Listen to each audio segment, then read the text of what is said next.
So there have been calls of Hopewell Chin'ono to get arrested by 3 individuals that I want to name in this video. But I want to focus much more on my brother, Rutendo Benson Matinyarare, and Dr. Mutambudzi. And one of the people also is Kudzai Mutisi. And just for you to understand this context, you realize that Kudzai Mutisi recently got 100,000 from Wikina Ochivayo. So you can clearly see how he's going to sing where his bread is buttered.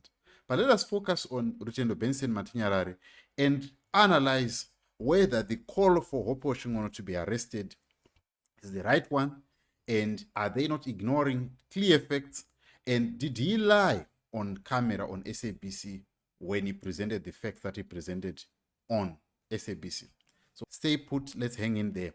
First of all, there are 5 questions that Rutendo makes in this, what you're seeing on the screen. He says that targeted sanctions in Zimbabwe, the ZIDERA and the EU Council's resolutions on ZDI apply government, municipalities, parastatals, institutions, business, investors, and anyone doing business with above or materially assisting them. Did Rutendo lie, or did Hopewell Chin'ono lie? First of all, I want to make an example on this one. When you look at the sanctions, the ZIDERA sanctions, there are a number of problems. First of all, it is the issue of human rights. The second issue is the issue of the seizing of farms that was done in 2000 and how it was done. And one cannot underscore the fact that these seizures of farms was done haphazardly, number one. Number two, it did not yield the results that was expected. And number 4, the taking of farms was done on a partisan manner. It was not done to benefit the citizen. So at the end of the day, this is one of the things that were implemented to say it was supposed to be reviewed and revisited. The issue of the seizing of land. I must stress that it is the right of every Zimbabwean, especially African Zimbabwean, to have their land. But they must be given land and they must be capacitated. That way, if you give them the land, you capacitate them, then the land reform program becomes a success. But the way it was done in 2001, they went into farms, they killed people, and they took all the things, and they did not have a clear plan. One might say, oh, what was supposed to be? The plan was the government was just supposed to seize the land, use the military, use the police, they seize the land, and then they give to the people that are well deserving, not just to send people in a militant manner and then they seize the land. That was wrong. So this is one of the things that caused the sanctions to be imposed on Zimbabwe. And there was a ruling that happened at SADC Tribunal in 2007 that ordered the government of Zimbabwe to compensate for the developments that was made on the land, which our very own president agreed to recently in 2020. And he also attested. Those farmers whom we are paying this 3.5 billion never bought that land before. They got it free.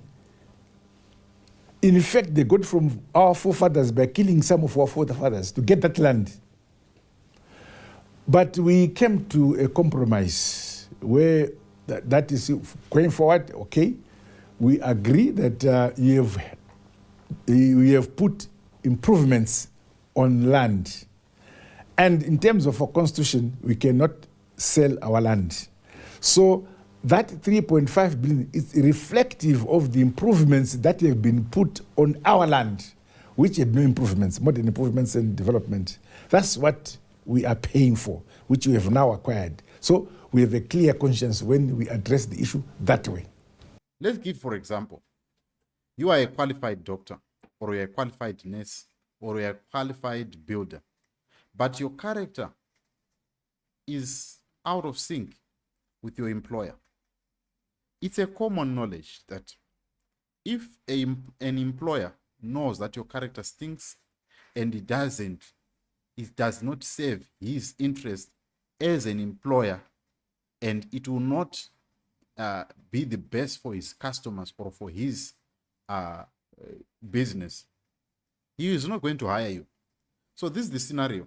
America is saying, look, stop human rights abuses, pay back the farmers the money on the developments that they made, and then stop intimidating opposition leaders, incarceration of likes of Job Scala, tell us where Itai Zamara went, and all these things, persecutions that we're seeing.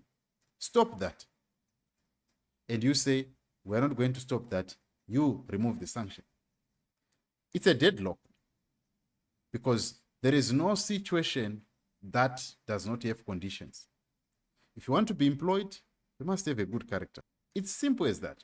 So if Zimbabwe wants sanctions to be removed, one, they must implement the laws, what they agreed with SADC. The sanctions will be removed. Simple as all that. Because you see, America is a superpower, and as much as you want to do rallies, you do campaigns and everything, that will not make them to bow down. If they are not bowing down to all the pressure that is coming from countries like in Africa, countries in BRICS, countries in all these countries, they are not bowing down to any pressure of supporting Ukraine. Do you think they are going to bow down to pressure from African leaders? Definitely not. So we must be realistic about this. Sanctions, they are bad, and they must be addressed as they are. But what is the government of Zimbabwe doing? And this is what we want to address in this again. So let us go to what Hopewell Chin'ono said. He said in this, let us just listen to what Hopewell Chin'ono said, and then find out whether he lied on camera and he is warranted to be arrested. And then we see what Rutendo's assertion is.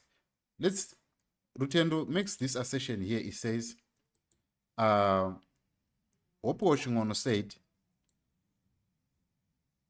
Zimbabwe has not built any new hospital theater since 1978, and that it cost 30,000 to establish a hospital operating theater.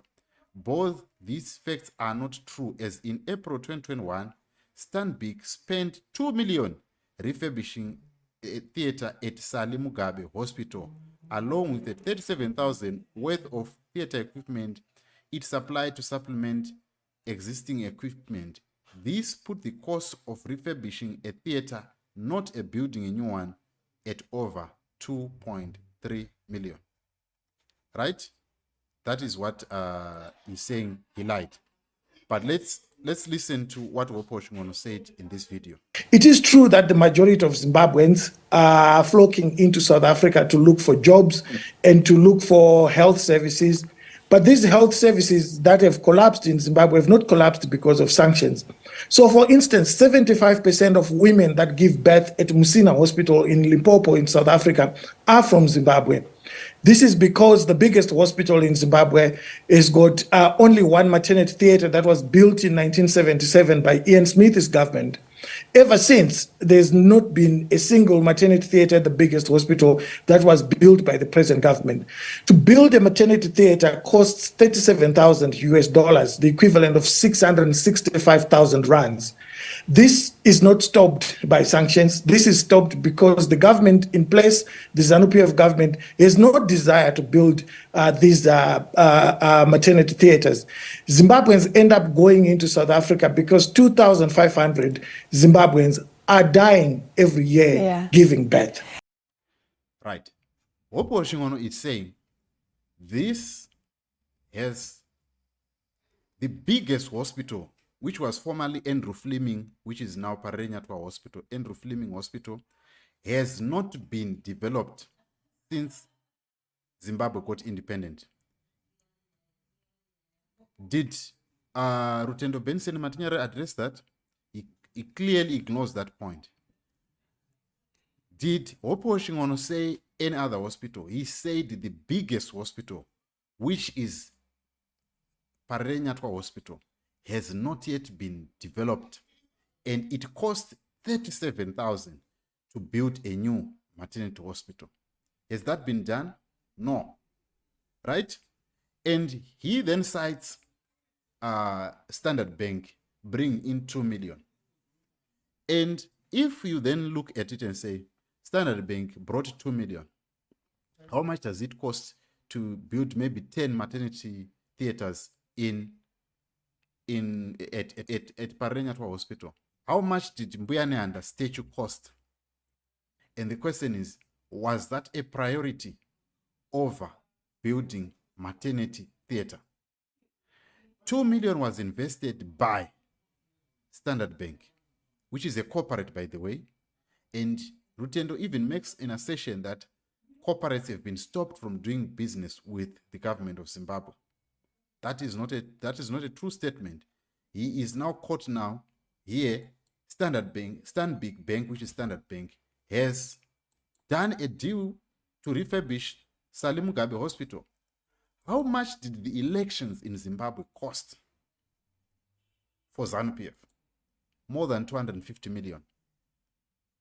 Are you telling me that it is a priority for you to do elections and spend that amount of money whilst you are not attending to what Hopewell Chin'ono is asking for?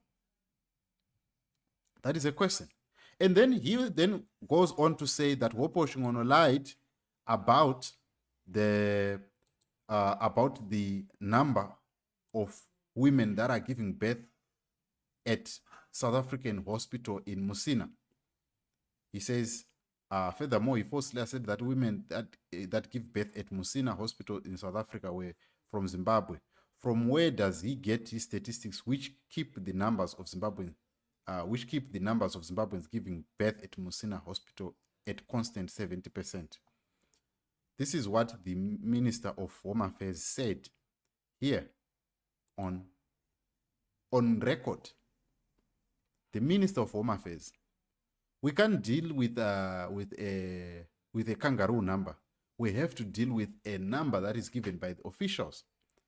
This is the Minister of Home Affairs. He's giving that number, and we stand by that. Hopewell Chin'ono did not just make that assertion.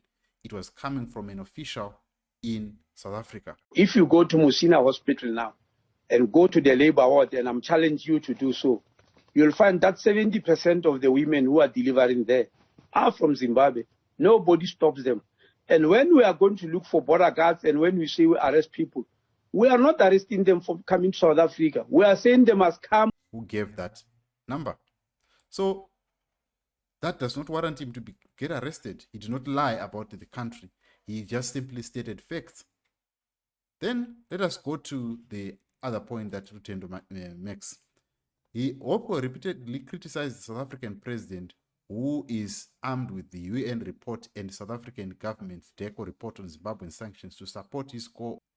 This was this issue that the UN rapporteur does not work for the United Nations.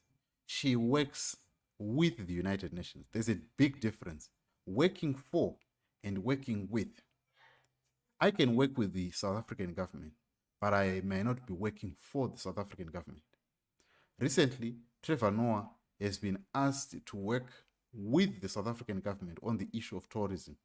He is not working for the government. He is working with the South African government. You understand? So those are two big differences. So he cannot now be the spokesperson of the government, or he cannot speak on behalf of the government if he's working with. UN rapporteur was working with UN, not for the UN. Then they present, recommendations to say, this is what we want to happen. Clear lie. And it comes back to the issue that the South African president is being criticized, one, for what the Zimbabwean government can do. The Zimbabwean government can do elections in a free and fair manner. And even Shevin Bryce-Peace asked him that, do you think in the context of the South African government, if such a thing had happened, were the South Africans going to be tolerant of your government if you did this? That being said, this means that as much as Rutendo Benson Matinyarare is also saying that they are trying to they tried to go to the Broadcasting Complaints Commission of South Africa and to stop the South African broadcasters from broadcasting lies about Zimbabwe or being biased about Zimbabwe. One might say that what is good for the goose is good for the gander.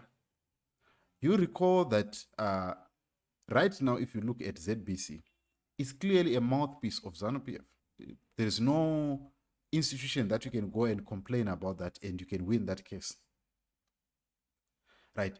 That being said, what the Broadcasting Complaints Commission of South Africa did and what they ruled against Rutendo is a clear of what the SADC report has said, that the state broadcaster was biased during these past elections and they continue to be biased even after the elections.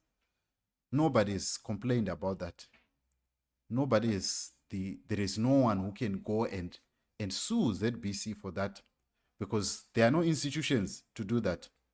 The reason why he clamors to be on SABC or on South African broadcasting television stations is because there is no freedom for any opposition leader to be on any of those on ZBC in Zimbabwe. Such bias is uncalled for. So how can you call for partiality and then call for the arrest of Hopewell Chin'ono based on frivolous claims and things that do not have a base and things that do not have a standing? So these are some of the things that I wanted to point out about Rutendo Benson Matinyarare. What do you make of his call for Hopewell Chin'ono to get arrested and these facts that he's trying to bring? Are they something that can warrant Hopewell Chin'ono? Why is the government of Zimbabwe so much afraid of Hopewell Chin'ono and what he says on international media? Why are they afraid? I would love to hear your thoughts, and please tell me all that in the comment section.